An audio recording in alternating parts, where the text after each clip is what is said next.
Hear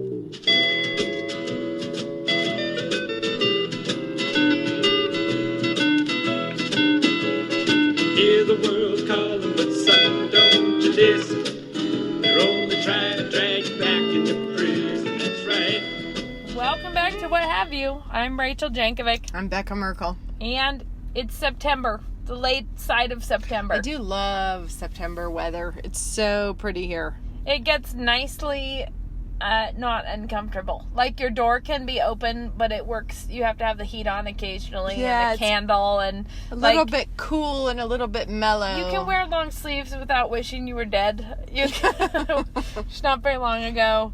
There was no hope for you in long sleeves, so it's nice. It is. It's really, really pretty. But one of the things that has been tickling me this fall, is that because of the Bible Reading Challenge, I am now associating the Patriarchs with September. Like with this time of year. It's I'm the like, truth. Pumpkin spice, candles, discussing Jacob at length. and Becca and I have been having, which is really fun and funny because we would always have conversations kind of like that, but it is funny that we are picking up the phone to hash out the deets about how we feel about tricky work in the genealogies, what might be happening there, how we feel about... Well, I think the key is that we always read our Bible, but we weren't always in sync. Yeah. No. So as soon as you're in sync, you can call somebody up and be like, Have you ever noticed that, those things that are little, I think it is so cool how every time you read it, it's adding a different layer of understanding to it. And we knew the Bible, one of the things we've said about the Bible Reading Challenge this whole time has been, don't worry if you don't understand something, you'll be back to it again soon. Mm-hmm. And this year, starting it out again, has made me think, that was real soon. Yeah. Real fast did we whiz out the other end and get back to the patriarchs again. It just seemed like, that happened fast. But it does. One of the girls who was at our parish discipleship group last night said that last year she listened she had a newborn, she listened on audio the whole time, and it was a fast pace, and she felt like she was really not getting very much out of it, whatever.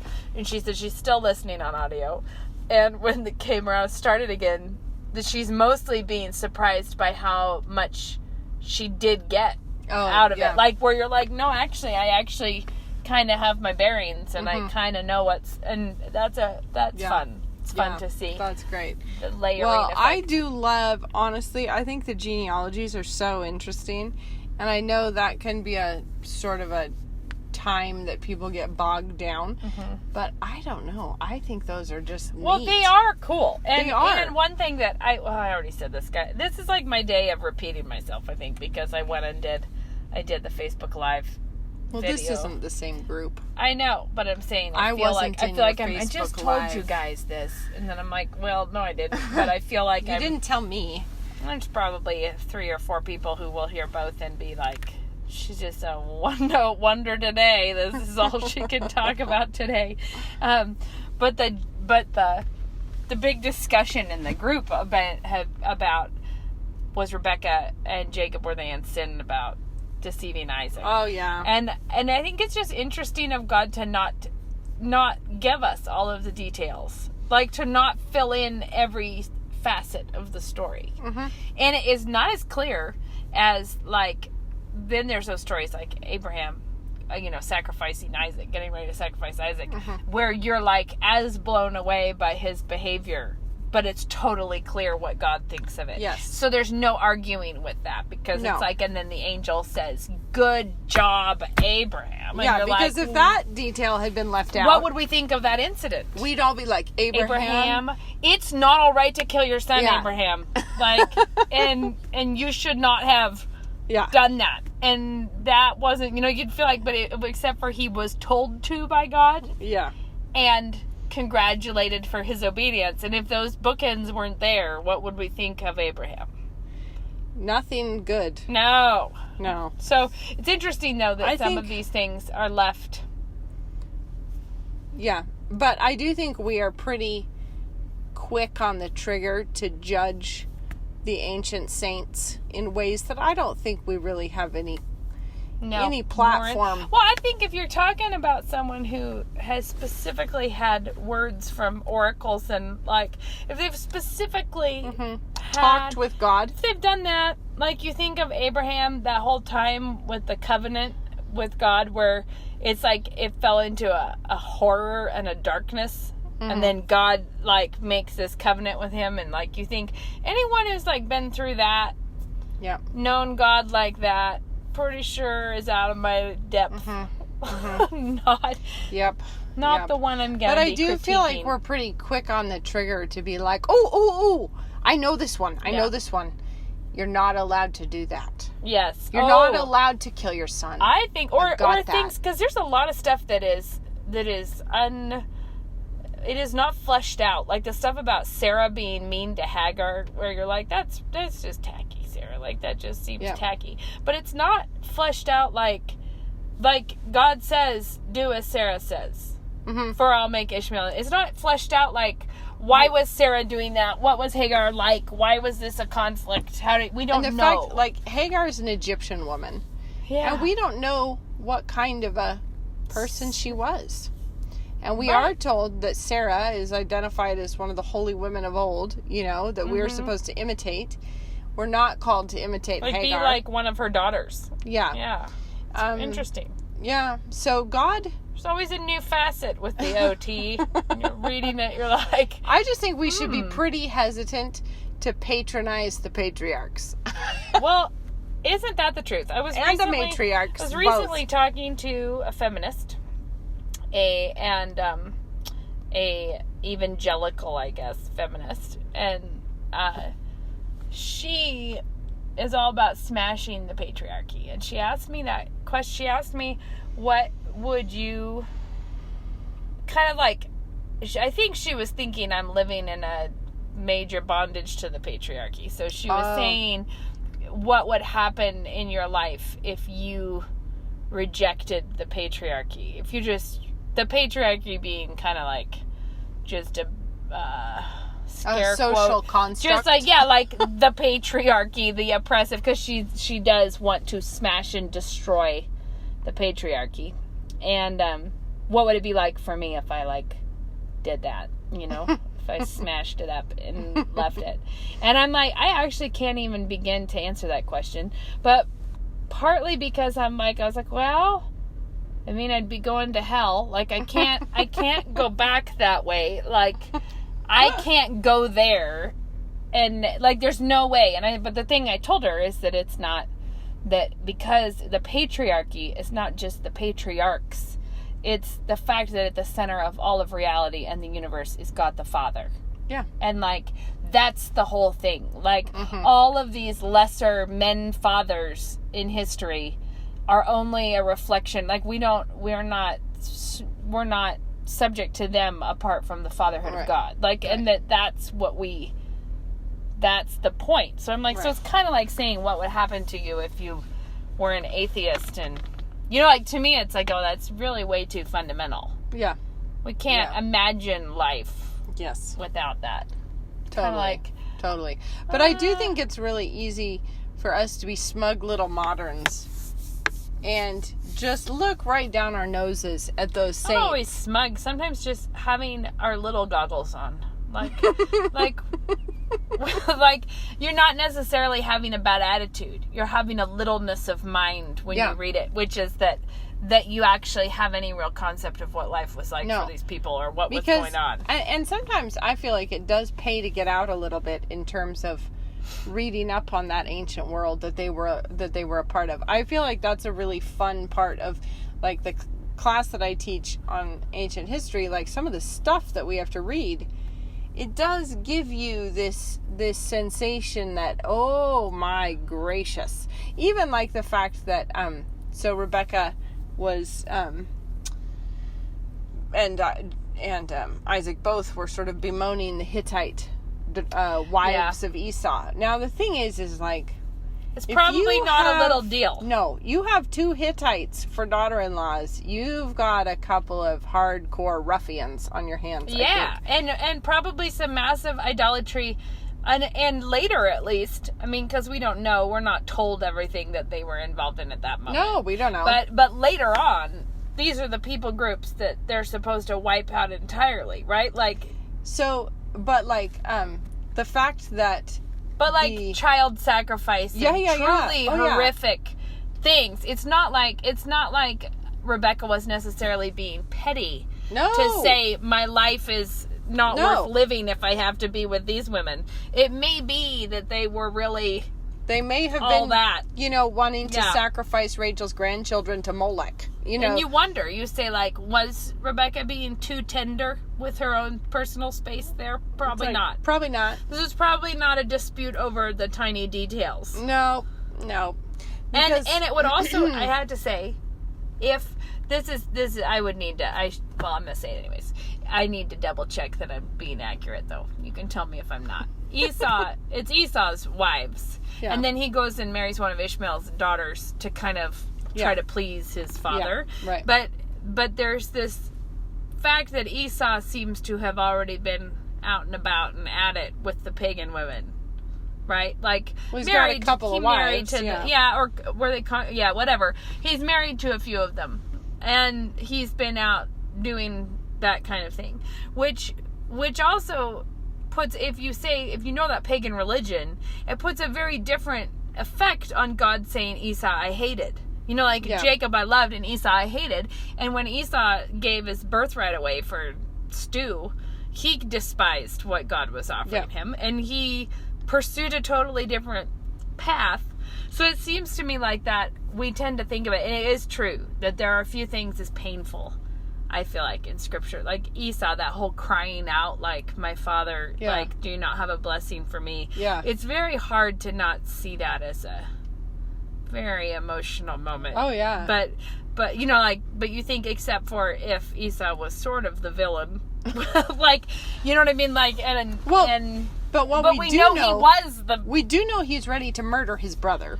Yeah. And we do know that 20 years later, Jacob's still worried that he might be ready to murder him. Yeah. So he was at least a believably murderous person. Yeah, and his mother thought he was. And his mother was like, oh, because I overheard him planning to murder you, you should get out of here. You should get out, because Esau is coming for you. And he's the kind who will. Yeah. He's a plausible believable threat. And he's married to a couple of presumably very idolatrous women. Yeah. We don't know this for sure, but they may have been lovely, sweet Hittites, but I don't think so. Because Rebecca can't stand her life with them. No. Which makes you think that they can't have been real godly. No, and I think if you're feeling like Rebecca was over-dramatizing on that subject, just have a quick peruse through Herodotus. Oh, I was going to say, just think of what kind of a noble, crazy, brave woman she was at the outset of that marriage. Oh, I know. Like the fact that she was like, the Lord called me, all right. Yeah. I will go with you to the foreign land with the man I don't know who I will marry. Yeah.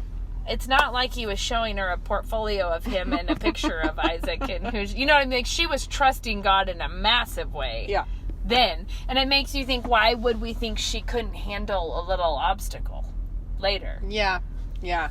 But I just mean, Sorry, go to Herodotus. No, Herodotus, you're reading about these ancient people groups. And he's just full of remarks about, here's what they eat, here's how they dress. I need to reread Here's what Herodotus. they do in the temples. This is, where their rivers are. It's really kind of like a Rick Steves. That's what I was just going to say. It's Rick Steves of the ancient world. Yeah. But it's... But boy, does he drop stuff that you go like, oh. It's like, so...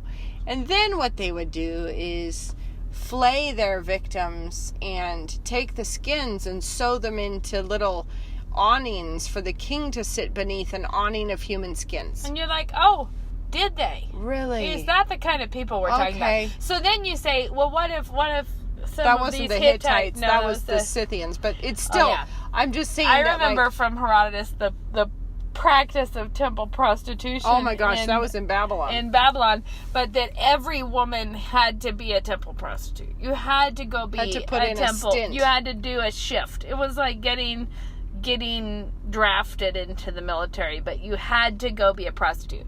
And their system you had to sit on the steps of the temple until some man would throw a coin into your lap, which was your call to go prostitute yourself in the temple.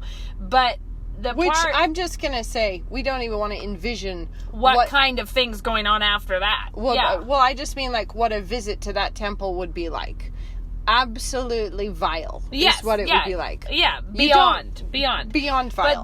But then there were the women that Herodotus mentions on the side who were unattractive, and consequently they had to be there until they were taken as a prostitute. It's tragic. So some of them spent years and years and years sitting on the temple steps waiting for someone. Which is like, it's almost... Can you even imagine that? It's like the pool of what's it? Siloam? Yeah, except tragically worse. For there's no angel and there's no healing, and you just wait forever. But you just feel bad for that man who's just right there, but he can't get out. Yeah, he can't get into the pool. No. But then that's the thing with this one is you're like, you can't get out of the cycle of having to prostitute yourself at the temple, because every day all you're doing is waiting to have to prostitute yourself. It's so bad. And he just kind of mentions that as like some of the side effects of this. There's like this people group that are never chosen. And you're just like, oh, my word. And this is one of the reasons why I think it is. Well, you think like the ancient world was about, I mean, it was far more rugged than anything real dark we have experienced. Yeah. You know, like it was real bad. But it is helpful to read those kinds of things because it puts it in a different context. Yes. And so when you realize that, wow, actually Christ's coming made a difference. Christendom made a difference. The fact that the church has worked its way out into the world like a mustard seed or the yeast in a loaf. Some of these things have come to pass. Some of our troubles we still are vile people. We are. Oh, yeah. And in many places, people trying to revert to more and more vile ways. It's true. And we've got all kinds of problems. But it hasn't... We got trouble enough quite. As it is. We haven't quite... We have not made it back to the Hittite ways. It's like, no, Donald Trump has his troubles, but he's not sitting under an awning of human skin. It's like... And let's just all say thank you, Jesus, that he came, and that this is not what we are currently dealing with. And so I just mean that, like, when you imagine that Esau picked up a couple of Hittites, and then Rebecca is feeling afflicted about it, she might have had good cause.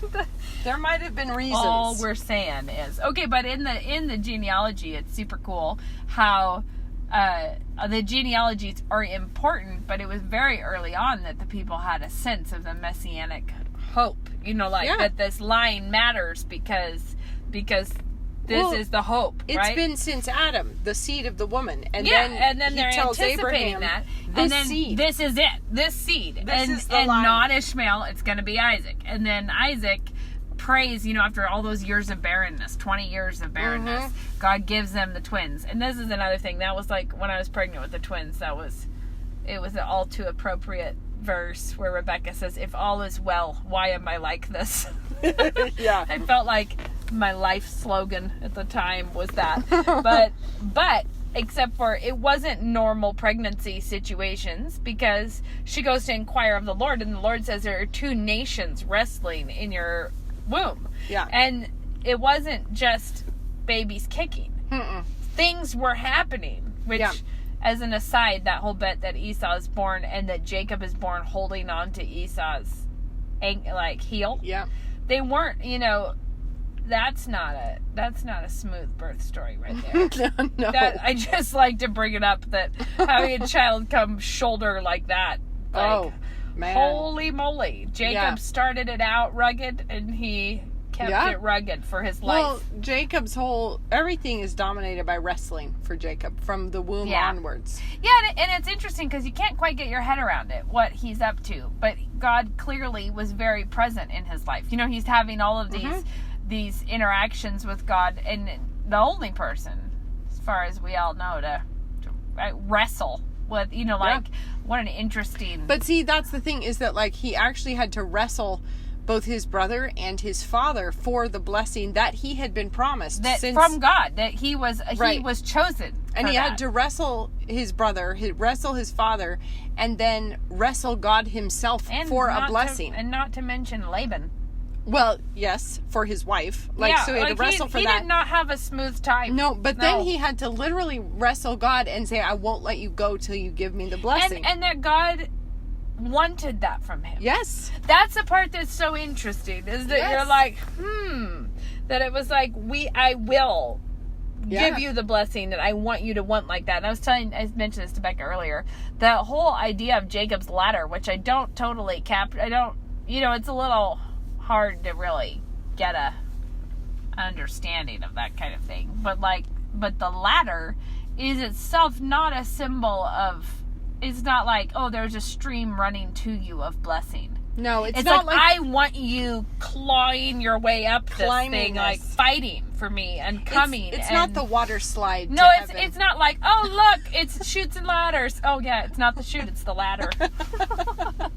It's like you actually have to struggle and fight for this, and it's an interesting. The whole thing is fun. But what I was gonna say is so then we have, if I can, it is in that the twins. Then Jacob, it's gonna be the blessing is through Jacob, and then it's Judah, the son of Jacob, and then it's Judah denying to Tamar, and by not giving Tamar his youngest son, right, when she had a right to that, and then she does one of those moves of scripture that leave us all breathless, where she tricks Judah into sleeping with her because she's demanding the blessing of that. The promise. Like seed of promise. She's saying, I had a right to this that you are not giving me, which is remarkable. The whole situation is a bit of shock and awe on that one. But then God gives her the twins, Perez and something with Zimri. Is it Zimri? Starts with Zareph and Perez. Okay. And so then that's the question of which one of them will get it. Going rogue on this. This is what I like. While she's telling you this, while she's looking this up about Perez, if you do the math on the genealogy right after the flood, you actually discover that Noah lived long enough after the flood that Abraham was 70 years old when Noah died. But anyway, the thing is that Abraham in Ur could have gone and talked to Noah, and definitely could have talked to Shem, because Shem lived a good long time also. So that's the other thing that's totally wild if you think about it, because you have Shem, who's saved from all of the, and Noah, from all of the vileness before the flood. They saw that. They were saved through it. They saw the destruction of the entire world. And then by the time they die, the world is already back in this awful, wars and, because you have, right around the time that Abraham left Ur, it had been, decimated by the Elamites, right? And so, but you're but Shem was still alive, and these were his own descendants are, warring and fighting and sacking each other's cities, and they've gone right back into idolatry in, no time flat. It wasn't until we're having disruption, a child visit. What? Sure, sweetie. What?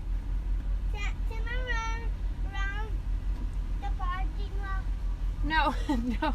Run in the lawn. That's an awesomer place to run.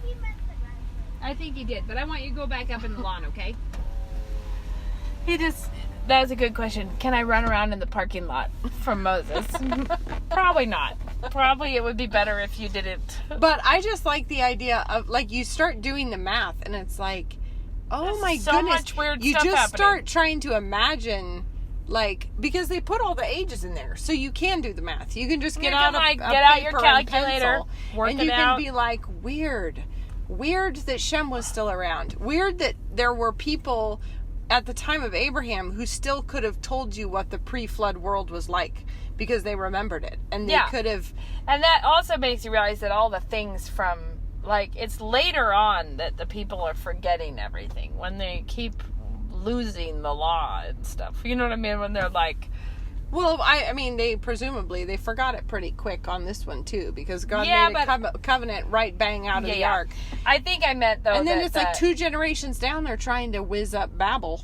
And so that didn't take any time before we had hardcore idolatries running amok. Turns out the human heart is not the thing to bet on. Deceitfully wicked.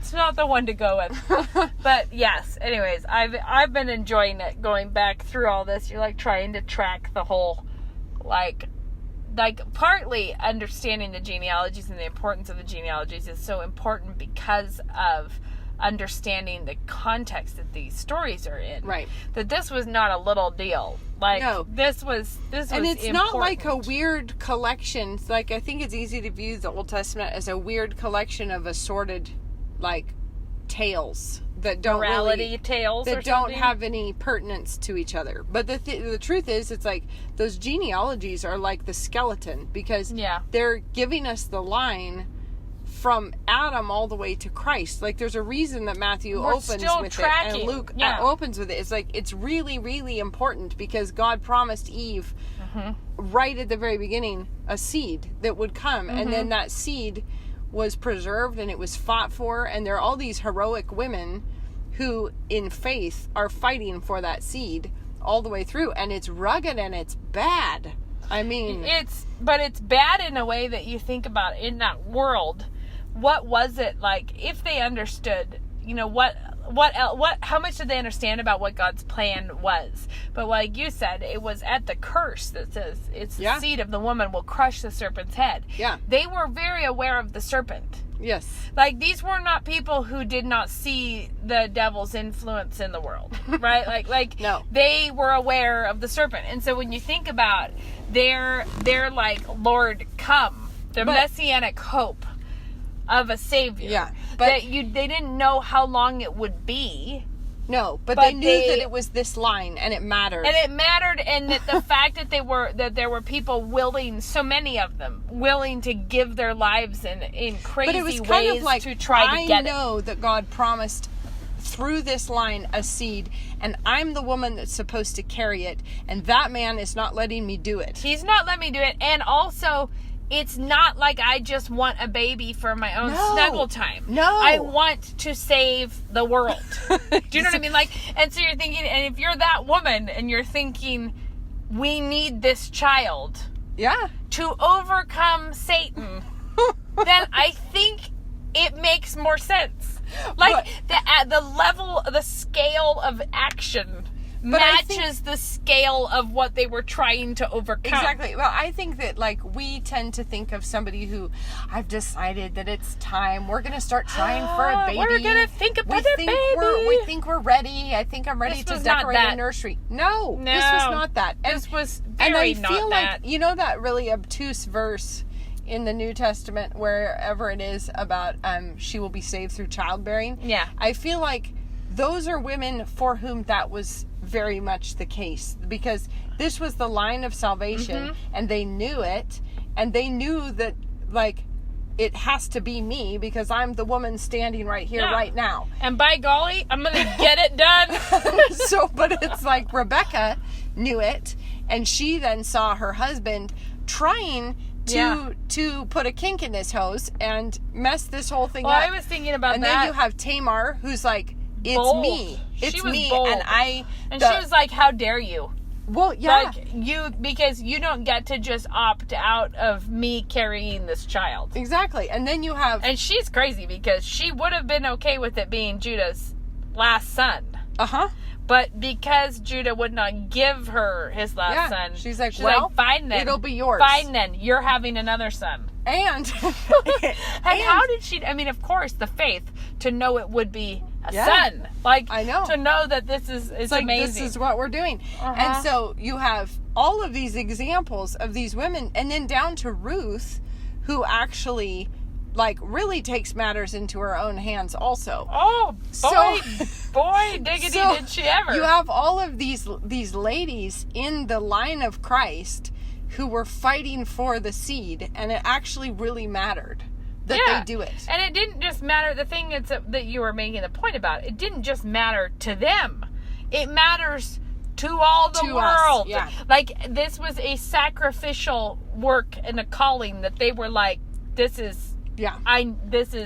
what And I am called to do. If we read it, like you said, through our little goggles. The little goggles, like the littling goggles, the ones that make everything seem petty. Petty and felt board-esque. If we look at it like that, then it's very easy to like tut about the way they were behaving. And I just totally. don't think... And it's also important to note that, like, the Jews, why did the Jews reject Jesus? You know, like, why was that? And it was not because they weren't hoping for a Messiah. It was because they had a different idea of what the Messiah would be like. Right. But they were still hoping for a Messiah to come destroy the world. Yeah. Like, they were still like, we see the serpent, we have the, you know, like, they just were looking for the wrong weapons. Like, and they kind of lost the thread a little bit. They did. They lost track. Well, but with all that captivity for idolatry. There was some stuff that went on there. But the point being that it is one consecutive story from the fall of man to the seed of the woman through the whole Old Testament. But I just also find it staggering that, like, Jesus had a genealogy that went back to Adam, that they actually knew all the way to Adam. And I'm like, I'm sorry, that's 4,000 years of human history, including a worldwide flood that demolished everything. And now we're bringing in DNA evidence to try to find out who we were like 3 generations ago. Yeah. Like, people are not sure about... But it's also sort of like, we have the internet, we have DNA testing, and we have the Mormons, and we still can't find out. We still struggle to figure out where we come from. But it's like, you've got these people, they were living in tents, it's true. On the other hand, they could keep a record for 4,000 years. They were doing something a little 4,000. more. Yeah, it's amazing. It is crazy. And then we read over that, and we're like, oh, I'm so bored. What a drag. I'm so bored. What a drag. Real bored. Although this time through, I've been feeling the need for a big map on the wall and start charting out the action. Because I'm feeling I agree. I am struggling a little bit with this because... Locations, you mean? Well, sometimes it's locations. Sometimes it's just you realize you're not really super solid on what exactly we're talking about here. Like the whole thing with Noah, when Noah gets drunk. And... Well, that gets real... Can I tell you about this? Because here's my thing. Can you not wait to tell me about Noah's drunkenness? I cannot wait to tell you about this. I think there's something... double dog devious happening in that story. Yeah, we had a ton of talks about this this time through. And, well, really, I missed those. But, Luke and I did. I wasn't thinking because the thing is that he gets drunk, so it's a sort of similar parallel story to Lot, who gets drunk in the cave and is asleep, you know? Yeah.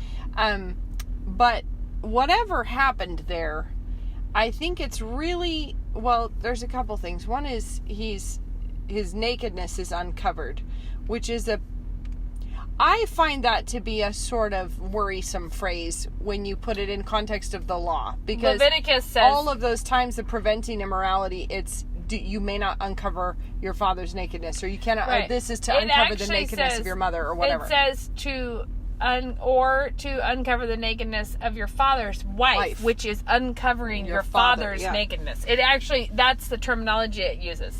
Right. So that's the way it's... I just think it's clear from the response levels that this was not, I saw my father in the nude, ha ha ha. Something else, I think. There was more going on there. But then, he calls out in that story... Canaan.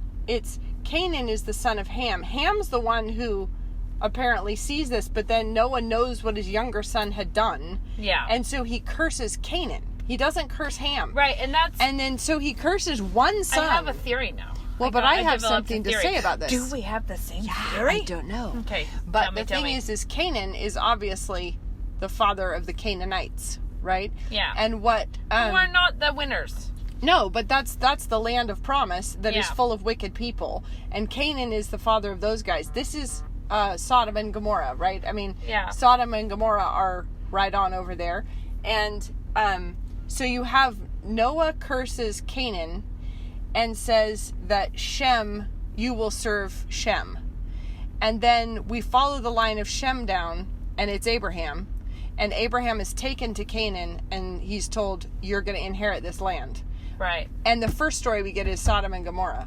So it's like vile sexual wickedness happening. Yeah. That's the first glimpse we get of Canaan. Of how things have gone there. Is vileness in Canaan. And we're told that Canaan was cursed to serve Shem. And then we follow Shem's line down, and it's Abraham, and he's brought straight across to look at the land. How it's gone. The land. But they're not bad enough yet. It's sort of like... Their wickedness is not pretty complete bad. Or something. It's not full or something.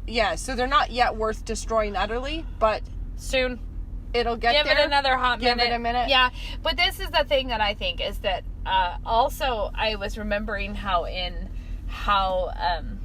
oh man, what's his face? Absalom. I was going to say Abimelech, but I'm like, not that one. Absalom.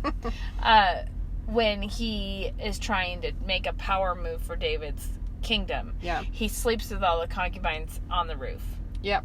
And the whole point was an in-your-face disrespect that everyone can see, right? Right. And that was counseled to him to do that by, who was it? I want to say Ahithophel or something, whatever. Somebody whose name I don't recall at this juncture counseled him to do that, saying like it will strengthen your hand because everyone will despise your like it's a power move, which is what makes me think that it's more likely that this was like a rape of Noah's wife or something. Because he goes out and tells his brothers. And you think, like, why would he go tell them? Like, if it was just a perversion accomplished to a drunk person, why would go? It was not what I'm trying to say is it was not a private perversion. There's something about it that is like, now I've gone to tell my brothers. But when they go cover their father, you think, well, why would they do that if it was something more severe? Except for I think it was a symbolic, like there's a symbolic they go in thing. Backwards to cover it, but then when he wakes up, he knows what had been done. Yes, but but that's why I think if it was his wife, she would have told him. I do not know. But this is the thing, is that they go in backwards and cover him up. But I think my point is that when they do that, it's like they didn't go along with his power move. Do you know what I mean? Like if that's what it was, maybe hypothetically, then he tells them, "I just did this." They did not, like later on. It's when whoever's telling Absalom to do it, he's saying it will strengthen your hand, like the men who are. It'll strengthen your, whatever. Right. And they don't take him up on that. If that's what it is, they go honor their father. Well, but then weirdly, some people. This is not in the text. So it's not like you could find an answer. This is just speculating. Some people think that Canaan was his son through Noah's. They actually think that Canaan was his son through that weird incident. Who thinks that? Somebody was telling me. There was an article about this. Unfortunate. Well, because you have... Because Canaan he is referred to as one of the brothers at one point. One of the original three brothers. He's like called it's not like super like, oh, their brother. The thing is if you just read it as Ham went in and sniggered in an uncouth and rude way, and then his son, just one of his sons, not all of them, just one randomly who didn't do it, is cursed. Mm-hmm. That just doesn't work. Like that. It doesn't make sense as a story. It also doesn't make sense why Noah would come out of that and curse the son of. I mean, like it was very disproportionate. But it makes sense if he was. I don't think that Canaan needs to be the son of Ham for this to make sense. He is the son of Ham. He's called the son of Ham. Sorry, Noah's wife. I don't think it needs to be that. It could have been his own wife's son. Sure. So more snack quests. Woohoo! Yes, it's fine. No, shag can. So the I'm saying it doesn't need to have been a child conceived in that moment. Yeah, right. What I'm trying to say is, if he was trying to take over as the ruler, essentially, at that time, then he would have been trying to take over for his, like that would have been a new line of rulers. But Ham, he was not the oldest. He is not the oldest son. He's not? No, isn't it Shem? I don't remember because you always say Ham, Shem, and Japheth. No, you say Shem, Ham, and Japheth. I always say Ham, Shem, and Japheth. Well, you say it wrong. Maybe. But the point being that he goes... My point is that if it was kind of a political move, like I'm going to take over and I'm now going to rule, and I shamed my father. Open your Bible. I have to find something. And I'm going to shame your father and whatever. And then the brothers don't go along with it. And then Noah rules him out of the... Well, maybe he was the oldest. Is that what you were going to ask? I was going to say, did he get cut out because he was the oldest? I don't know. What were you going to look up? I was going to look up an earlier thing and tell you another random thing that somebody said. It's in the earlier genealogy. So in the Did you know what I think we've just done? We've spent like a whole podcast. Little known tidbits. We can get real whizzed up about the OT. Okay, yeah. Take us to the OT for us to have to tell you this because this is so weird. So, before the flood, you have the Cain and Abel incident, obviously very early on. Yeah. And then we're told Cain goes off and he found cities and everything. And he has this mark on him. And then Cain knew his wife and she conceived and bare Enoch. And he builded a city and called the name of the city after his son Enoch. And then you have Enoch and then Arad and then Mehujael and then Methushael and then Lamech. And then Lamech took unto him 2 wives. The name of the one was Ada, and the name of the other Zillah. And Ada bare Jabal, the father of all that dwell in tents and have cattle, and his brother Jubal, who's the father of all who handle the harp and organ. And Zillah has Tubal-Cain, who makes things in brass and iron. And then the sister of Tubal-Cain was Naamah. And she's just this throwaway, like, the sister of Tubal-Cain was Naamah, and we know nothing about her. Mm-hmm. And then Lamech has that random thing about I have slain a man, and if Cain shall be avenged 7-fold, truly Lamech 70 and 7-fold, which is like, okay. And then that's the end of the story. We hear nothing more about Cain. That's just it. Mm-hmm. And then it goes back to, and Adam knew his wife again, and she bare a son. Yeah. So presumably Cain's line was completely wiped out in the flood, right? Because Noah's descended from Seth. And when it goes all the way down to that and then it stops, then... I guess we just hit the flood then or something. Mm-hmm. But we stop here with Lamech and his unusual family. And you have Naamah. But according to some old legend, like Jewish legends, Naamah was Noah's wife. Wow! Or the wife of one of the sons. I can't remember. It's not in scripture, so it may be way off. One of those. But it's like she's obviously brought up for some reason. Yeah, like you need to know about her. It's kind of like Dinah when Rachel and Leah keep going around having sons all the time, and you're thinking the real amazing baby race. Where you're like, with woo! The handmaidens, and apparently everyone's having boys until randomly Dinah. And I kind of suspect that there were a lot of other girls in there. It's just that we mentioned Dinah because... No, like we don't talk about Adam and Eve's daughters. Well, but it's like Dinah... Yeah. We have to know about Dinah because later there was an important incident that surrounded Dinah, And so it's sort of like, oh yeah, and Dinah also. And I kind of feel like Naamah must have been that. Like, oh, and then Naamah. But if you think about that, if there's any weight to that, which there might be 0 whatsoever, but if there's any reason to think that, then that would mean Cain's line... didn't get completely wiped out in the flood. That's interesting. I know. What I was going to say about Noah is also that it's not like they just got out of the ark and Noah got drunk. It's quite a ways after that. He's planted a vineyard and he's made wine. Yeah. He's, into it, which is part of why I think the political move is a possibility because there would have been a lot more going on at that time. Well, if you read some of the Mesopotamian flood myths, you have Udnapishtim is the name for the Noah character who made it through the flood. And then you have Gilgamesh who goes to find him, and he's called Udnapishtim the Faraway.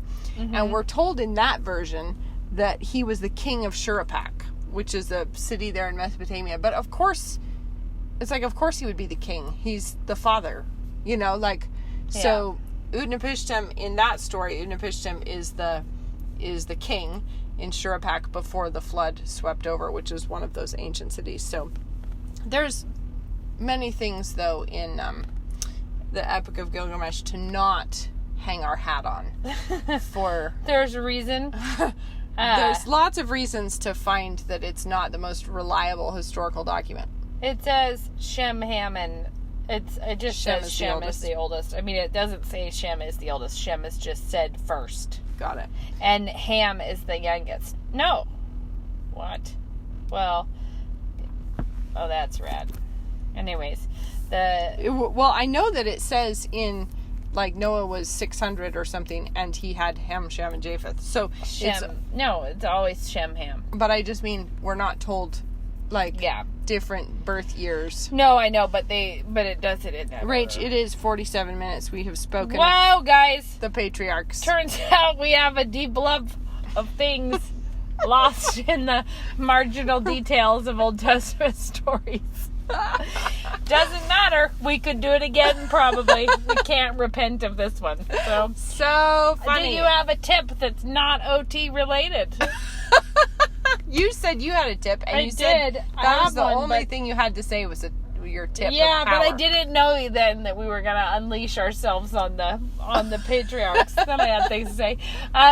Somebody asked me to talk about a bread knife that I like because I make lots of bread. For cutting bread? I guess. I would assume that's why. But I have one that's a long one that I ordered on Amazon. I thought you meant like a scraper earlier. That's why. Bench knife. That's my real tip. Oh. But I have Wusthof knives. I have a good bread knife that came with my Wusthof that is, set. That's whatever it is. It's probably 8 inches or something. It's like a decent bread knife. Okay. But I bought a bigger, like a longer, good one that was like $50 on Amazon, I think. And it was but it's really a decent one, and it's longer, which is nice when you're slicing bigger, harder loaves. Yeah. So you can like actually use your sawing mechanisms. Yeah, I need one real bad. So that was a good thing. But then the other tip is, how I love... tell us what knife it was. I couldn't tell you the brand. You just said, I got one. But I think what I did is I looked up knives on Amazon, like best rated, like the ones that had the highest reviews for a bread knife. Okay. Then the whole reason I did this is because I lost the Wusthof one for a surprising amount of time. So I didn't have a bread knife. So I ordered a new bread knife, and then of course, upon its arrival, we found the Wusthof. Yeah. So I have those Tupperware bowls that I love so much, the vintage Tupperware fix and mix bowls. Yeah. And I have these plastic bench knives that I use whenever I'm mixing bread up. It's like what I use is a plastic bench knife. You mix the bread with your knife? Yes, in my Tupperware bowl. Why? Because it works so well. So you're not like kneading it. You're just stirring it with a bench knife? Well, yeah, essentially. I don't need you don't need your bread, do you? That you're putting, I do if I'm making like sandwich bread, sometimes I need it, but not for the other ones I do folding, like it's a longer technique. Okay. But just mixing the ingredients together, I use the bench knife. Okay. And the reason is you can make it work almost like like you're a mixer. Yeah. Okay. Like I start with it just in the middle, getting the stuff wet, and then I will hold the bowl. But the bench knife fits very nicely in the bowl, so I use it like a cutting motion, and then you scrape the whole side off and then cut through I cut through the dough and flip it up. It works really well. And I had this favorite bench knife. There was this plastic one that I use all the time, but I would always lose it because it's white. And so when you have a lot of stuff out in the kitchen, and it was like white countertops and the white bench knife, and it slides slides under things, like under the cookbook or under the, I guess it's like, or I used it so often that I would usually be looking for another one. So now I am this person who has a stack of 7 white plastic bench knives in the drawer. Wow. Ready to go. And so I never lose my bench knife anymore. Because it's not like a big space commitment. And I loved that thing. Like, it was always like, I can't find it. Where is it? Is it in the dishwasher? Is it in the, like that? Like, I just need that. So now I have 6 of them. Actually, now that you bring I think it was like a $6 investment I made that really has improved my kitchen life. By just having multiples? Yes, it was like, I like that. Why do I only have one? Well, it's kind of like when I realized, why on earth do I only have 1 container of salt in my kitchen? This is stupid. Or what about 1 set of measuring cups? Because how often do you need the same dang one multiple times? I keep meaning to get multiples there, but I did put a thing of salt over by the mixer where I bake, and then I have a thing of salt over by the stove, so I'm not always running back and forth and back and forth. Revolution right there. I have a Marmite, a cute little Marmite container that you gave me, that ceramic thing. But what I put standing in the Marmite thing is loose teaspoon measurements, tablespoons and teaspoons, and I have more than one set, and I can tell from the size of the top that it's a teaspoon or a tablespoon, and then I keep adding to those, because I have like an eighth of a cup is 2 tablespoons, right? So yeah, I have a eighth of a cup one for any time.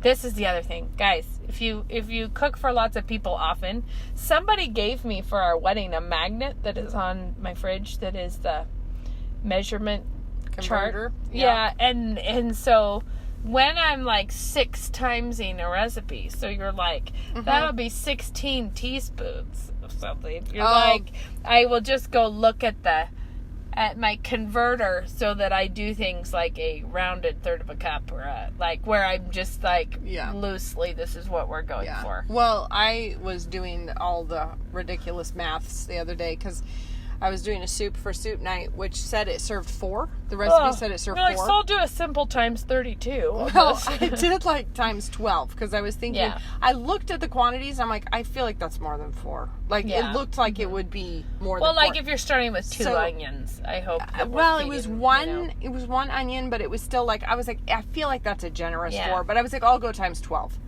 I started by going times 16, and then I was like, nah, I think that's probably too much. I'll go times 12.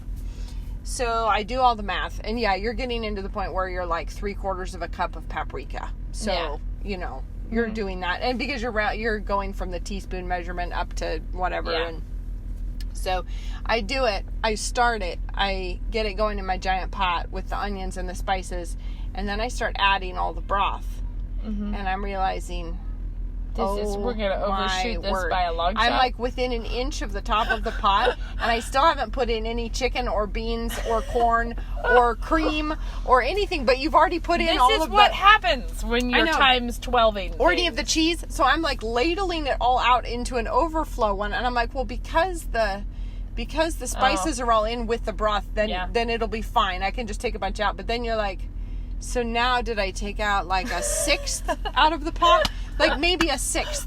So now I'll cut down all of my other wildly inflated ingredients, because now you're up to like, this is how many pounds of cheese to put in. So true. And then I speak the truth. And I'm only going to put in 5/6 of that amount. You know what I think? What about if I just put a cup and a half of this and then dump what I perceive to be the right fragment back out? But then what happens is that you get to the end, you taste it, and you're like, this was fine. Maybe I should put some Creole seasoning in this. I think I'll take this a different direction now that I got here. Now that I did all these things, I'm going to now... the one that I made last night was a sausage one, and I was not enamored of it the whole time. But I think it was fine. But when you're like, nah, I can do... what am I doing? Why did I do this? Nobody likes it. I'm not sure I'll do this one again, but everybody seemed very fine about it, but it was still like... Okay, that was weird. Yeah, often I have that feeling. And last night when I was making, I was 4 timesing the large scale roll recipe. You're like, I'll make 2 of those. And this is another tip. We're going overtime. Yeah, we are. I make potato rolls. Amish potato rolls are awesome from King Arthur. They're really good. Okay. Really good. But they're very easy, like super easy. Okay. But the one thing that's not easy is the mashed potato. You need to have like a mashed plain potato, and the potato water is the best. Okay. So if you use the smashed potato and the potato water. But then you have to peel and boil a potato to make your roll. And when you're in a hurry, peeling and boiling a potato to smash it is kind of and then wait for it to cool down. So I will just periodically grab a bag of potatoes, peel them, boil them, mash them, and then I bag them in the measurement of double potato rolls. So it's a cup and a half of the potato water, and I think it's a cup. I don't know how much the potato is. It's probably a cup and a half of maybe both. Okay. But it's a double recipe. So in my freezer, I have frozen bags of potato water and frozen bags of potatoes.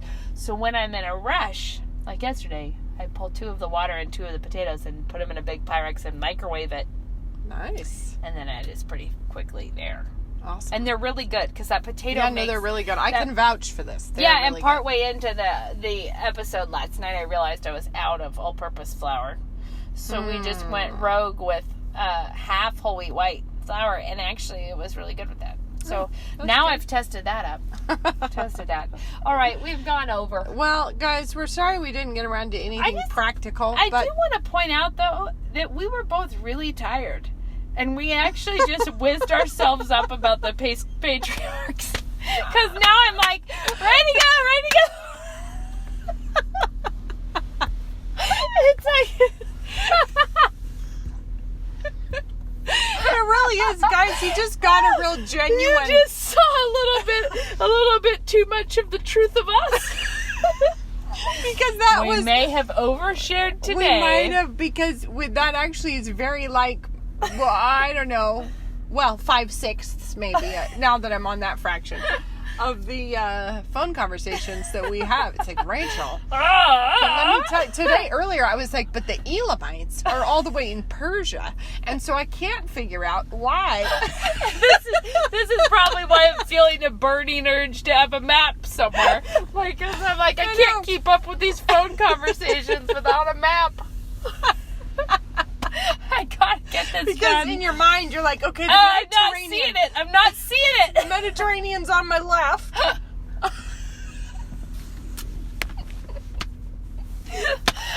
Well, guys, whiz it on up with us. Okay. I hope you feel as energized as we do. Tapping out before we hit the hour mark. All right, see next you later. Time we'll have something else. All right, bye.